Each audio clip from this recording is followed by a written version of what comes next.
কি রে অন্তরা, কি খবর তোর? আজকাল কলেজে আসিস না কেন জানি? আরে আর বলিস না রে, 2 দিন ধরে আমার পাতলা পায়খানা রে। তুই হাঁকতে হাঁকতে বাকি জীবনটা শেষ করে দে। আচ্ছা, আমি যে তোর কাছে 15 টাকা পাই রে, সেটা কবে দিবি? আরে পরে নিস, এখন টাকা নাই রে। তোর মতো ছ্যাচরা আমি আমার জীবনে দেখিনি। 15 টাকা নিয়েছিস সেই 3 বছর আগে, কিন্তু এখনো দেওয়ার কোনো নামই নেই। আমার শেষ কথা, কালকের মধ্যে যদি তুই টাকা আমাকে না দিস, তাহলে টাকা কিভাবে আদায় করতে হয় সেটা খুব ভালো করেই জানা আছে আমার। আরে যা যা, কি করতে পারিস সেটাই দেখবো। কি রে মারিয়া, তোর কাছেও তো এত টাকা পাই, কবে দিবি বলতো? তুই আমার কাছে 3 টাকা পাবি, দিতে পারবো না তোকে টাকা। কি করবি করে নিস যা। এ তো দেখতেছি চোরের মায়ের বড় গলা, আমার কাছ থেকে টাকা নিয়ে আবার আমাকে এই কথা শোনাস। দাঁড়া, তোদের ব্যবস্থা আমি নিতেছি।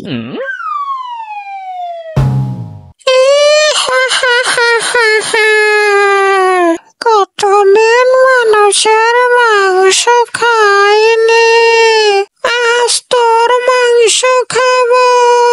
কে তুমি? আমি তোমার কি ক্ষতি করেছি? আমি হলাম রিয়ার ভূত। ও আমাকে পাঠিয়েছে তোর ঘাড় মোটকাতে।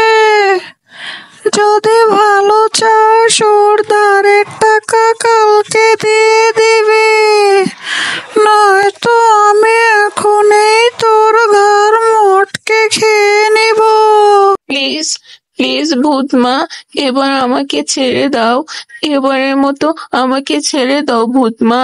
আমি রিয়ার সব টাকা দিয়ে দেব কালই। প্লিজ আমাকে ছেড়ে দাও। দোস্ত রিয়া, সরি রে, আমি কালই তোর সব টাকা দিয়ে দেবো রে। তা অন্তরা, এত তাড়াতাড়ি সরি বলে দিলি? মারিয়া দোস্ত, বাঁচতে চাইলে রিয়ার টাকাটা কালকেই দিয়ে দিস রে। ও আমার কাছে ভূত পাঠিয়েছিল রে টাকার জন্য, আমি একটুর জন্য বেঁচে গেছি রে। আচ্ছা আচ্ছা দোস্ত, কালকেই দিয়ে দেবো রে।